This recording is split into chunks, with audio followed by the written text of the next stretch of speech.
ये एक पोयम का एक्सट्रैक्ट है। कौन सी पोयम है देखते हैं। चलिए पहले पढ़ लेते, समझ लेते इसको। तो ये जो पोयम है हमारी, how to tell wild animals, ये पोयम है। और इस पोयम से ये एक्सट्रैक्ट है जो कि आ चुका है, पेपर का ही हिस्सा है ये, जो हम समझ रहे हैं। अब समझते हैं इसको। सबसे पहले हम पढ़ते हैं poem. If strolling forth, a beast you view, whose hide with spots is peppered, as soon as he has left on you, you will know it is the leopard. 'Twill do no good to roar with pain. He will only lap and lap again. तो ये मैंने read कर दिया। अब इसको समझते इसका मतलब क्या होता है। तो सबसे पहले स्ट्रोलिंग का मीनिंग समझ लेते हैं।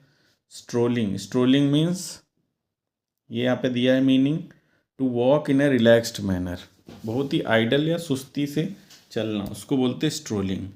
फॉर एग्जाम्पल, आप सुस्ती से आगे की तरफ, तो आगे की तरफ चल रहे हो, तभी आपको क्या होता है, ए बीस्ट। बीस्ट का मीनिंग क्या होता है, एनिमल। आपको एक बीस्ट दिखाई देता है। आपको क्या दिखाई देता है, बीस्ट। यू व्यू मतलब आपने देखा, आप देखते हो एक एनिमल। हुज हाइड, यहाँ पे हाइड का मीनिंग नोट करना इम्पोर्टेंट है। तो नो, हाइड मीन्स होता है skin of animal.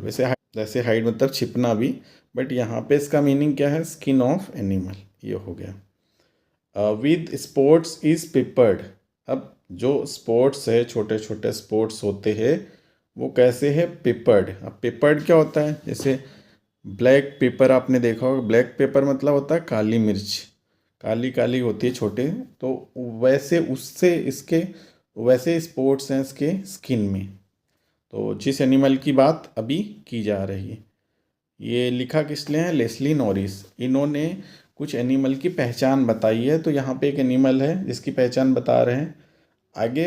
As soon as का मतलब जैसे he has left on you. यहाँ पे लेफ्ट ऑन यू मतलब आप पे वो लेफ्ट करता है। लेफ्ट मतलब होता है जंप करता है। जैसे ही आप पे जंप करता है, यू विल नो, आपको पता चल जाएगा क्या है वो, इट इज़ लेपर्ड। लेपर्ड मतलब होता है तेंदुआ। एक एनिमल होता है जिसको हिंदी में बोलते हैं तेंदुआ। आगे समझते हैं। ट्विल, ट्विल का यहाँ पे एक्चुअली इसका मतलब है इट विल।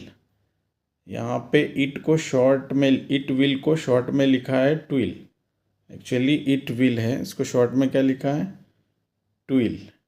इसको शॉर्ट में लिखा है ट्विल। अब समझते हैं हम इसको आगे।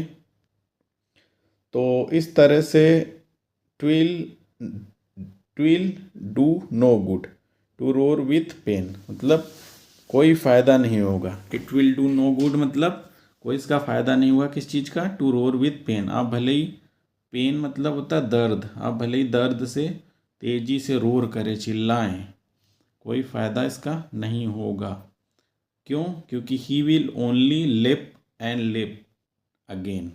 वो अगेन मतलब होता है बार बार, वो सिर्फ लेप लेप मतलब जंप करेगा आपके ऊपर, आप पे अटैक कर देगा, कोई फ़ायदा नहीं है भले ही दर्द से चिल्लाएं। तो ये हमारा हो चुका है। अब हमारा सबसे पहला क्वेश्चन समझते हैं। फर्स्ट क्वेश्चन है हमारा, फ्रॉम विच पोएम।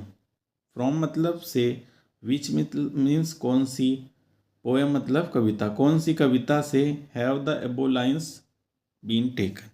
तो जो ऊपर की लाइनें पूछ रहे हैं, ऊपर की लाइनें किस पोएम से ली गई हैं।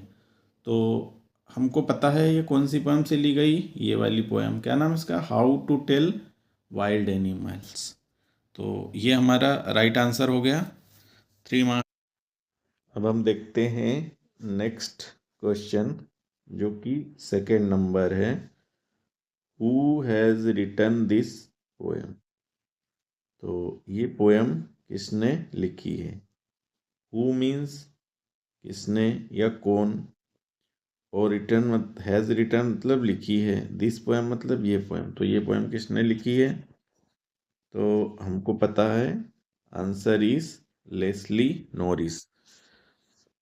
जो ये पोएम का नाम क्या है, how to tell wild animals, और इसको लिखा है लेस्ली नॉरिस ने। चलो नेक्स्ट क्वेश्चन देखते हैं। Question number 3, what does the word beast mean?